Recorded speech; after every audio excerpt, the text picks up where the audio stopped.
My Tubies, my TikToker, SheilaTruelove here with you. I just got off of a Bible study. I'm so glad that we managed to do that, even though I'm exhausted. I had a rotten day today. But anyway, I want to share this with you. This is something that another man has observed, a professional man, and he's trying to figure out why is it that men find it so necessary to abuse and attack and beat up on someone who's weaker than they are. He doesn't understand it. They're trying to figure it out. Here we go.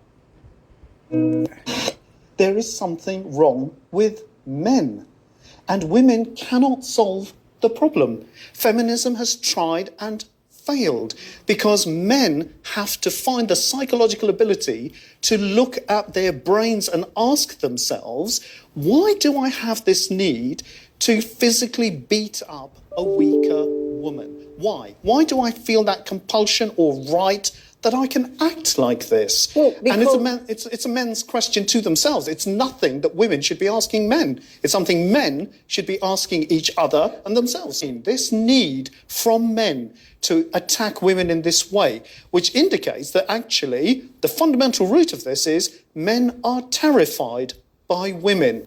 Men are profoundly inferior and profoundly aggressive.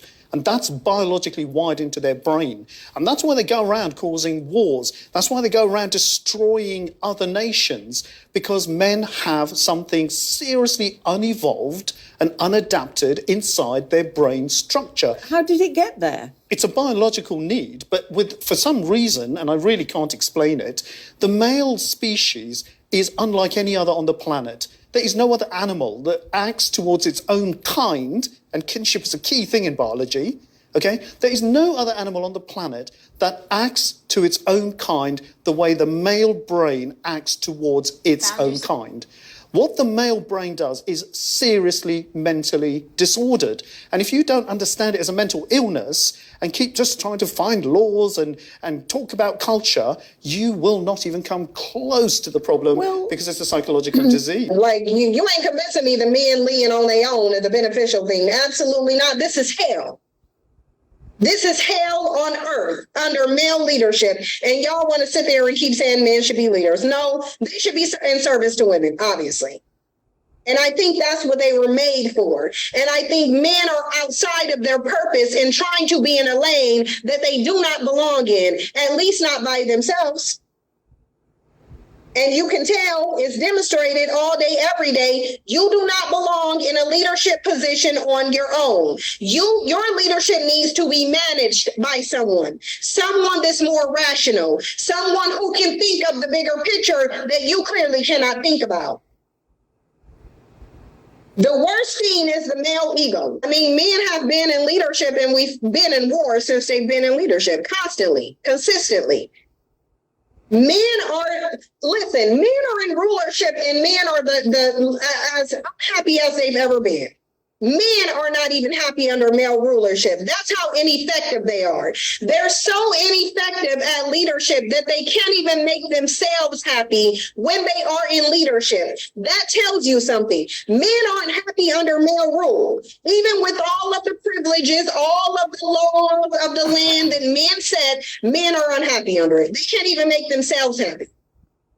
But we're supposed to be sitting there like, oh, you make the best leaders. Absolutely not. Y'all should at least be happy and fulfilled, and you're not. You're not. How are you not happy under your own leadership? How are you miserable and taking yourself off the planet under male leadership if you are a man?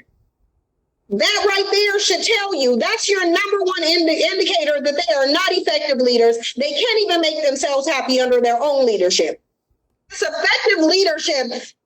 I have to say, I definitely agree with some extent with what this man here is saying. You know, a lot of men do need therapy, and they refuse to put the work in and do the work that they need. You know, I don't understand what's going on with them. I keep thinking also, when you purchase a gun in your home, you're not afraid or trying to protect yourself from a woman or from children. You're protecting yourself from men. You're afraid of a man breaking in or what have you trying to hurt you. You walk down a dark street or alley, you see women there, you keep on walking, what have you. But if you see a group of men, you have to have your guard up constantly.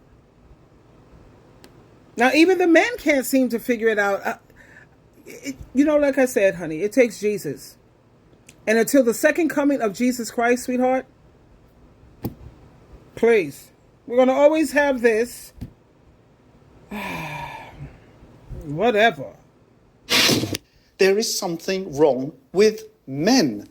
And women cannot solve the problem. Feminism has tried and failed because men have to find the psychological ability to look at their brains and ask themselves, why do I have this need to physically beat up a weaker woman? Why? Why do I feel that compulsion or right that I can act like this? Well, and it's a men's question to themselves. It's nothing that women should be asking men. It's something men should be asking each other and themselves. This need from men to attack women in this way, which indicates that actually the fundamental root of this is men are terrified by women.